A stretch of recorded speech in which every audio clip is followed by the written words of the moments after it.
তার নাম হলো মুহাম্মদ সাল্লাল্লাহু আলাইহি সাল্লাম। ওনার ব্যাপারে আপনার কি মতামত? চাচা ডাক দিয়ে বলেছিল ভাতিজা উনি পৃথিবীর জমিনে খুবই বড় আদরের মানুষ, উনি খুব ভদ্র মানুষ ছিলেন, ওনার ব্যাপারে আমার কোনো আপত্তি নাই। বলে উনি আপনার বলে হ্যাঁ আল্লাহর পয়গম্বর? বলে হ্যাঁ হলে হতে পারে। বলে হতে পারে না, আমার ইচ্ছা হলো আপনি আর আমি দুইজন একই সঙ্গে কলমা পড়ে মুসলমান হব। চাচা ডাক দিয়ে বলেছিল হে ভাতিজা আমি তাকে সত্যবাদী বলে মানতে পারি, তাকে স্বনামধন্য বলে মানতে পারি, একজন আপনার বলে হাতে দায়িত্ববান আপনার পুরুষ বলে মানতে পারি, কিন্তু মুসলমান হব না, আমার বাপদাদার ধর্ম ধরিসাত করব না। কারণ পৃথিবীর জমিনে বাপদাদার ধর্ম যারা বাড়ে এরা নিজের থেকে বেড়ে নিয়েছে। আমার আল্লাহ পাক বলেছে আপনার ইনিল হুকম ইল্লাল্লাহ, একমাত্র আল্লাহরই হুকম চলবে, কারো হুকুম চলবে না।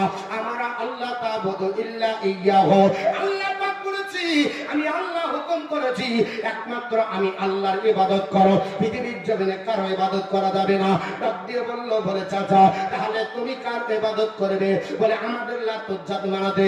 বলে তুমি ইসলাম কবুল করবে না? বলে আমি ইসলাম কবুল করব না, আমি ব্যর্থ ভাষায় তোমাকে জানিয়ে দিলাম আমার জীবন চলে যাবে, আমি ইসলামে আপনার কবুল করব না। আব্দুল বলেছি চাচা আপনার তত্ত্বাবধানে আছি, আপনার খাই পড়ি, আপনার বাড়িতে থাকি। চাচা আপনার বলা হয়েছে ভাই আমার আব্বা জান ইন্তিকাল মারার পরে আমি তোমার তত্ত্বাবধানে থাকি, কিন্তু ইসলামের আপনার বলা হয়েছে যখন প্রচার শুরু হলো আমি তার কলমা পড়ে মুসলমান হওয়ার জন্য জিন্দেগি কাটানোর জন্য চিন্তা করেছিলাম, কিন্তু আপনার ভয় কোনোদিন ইসলাম আপনার গ্রহণ করতে পারলাম না, আর আপনি আমাকে সাহায্য করলেন না, আর ইসলাম কবুল করবেন না বলে ঘোষণা যখন দিলেন তখন আপনার সামনে দাঁড়িয়ে আমি ইসলামের কলমা পড়ে দিলাম লা ইলাহা ইল্লাল্লাহু মুহাম্মাদুর রাসূলুল্লাহ সাল্লাল্লাহু আলাইহি সাল্লাম। আব্দুল কলমা বলল চাচা ডাকতে বলবে ভাতিজা কলমা তুমি কার সামনে পড়লে দাঁড়ে? বলে আমি জানি তুমি আমার চাচা অত্যাচার করবে, বলে তোমাকে আজ থেকে খাবারের থালি বন্ধ করে দিলাম।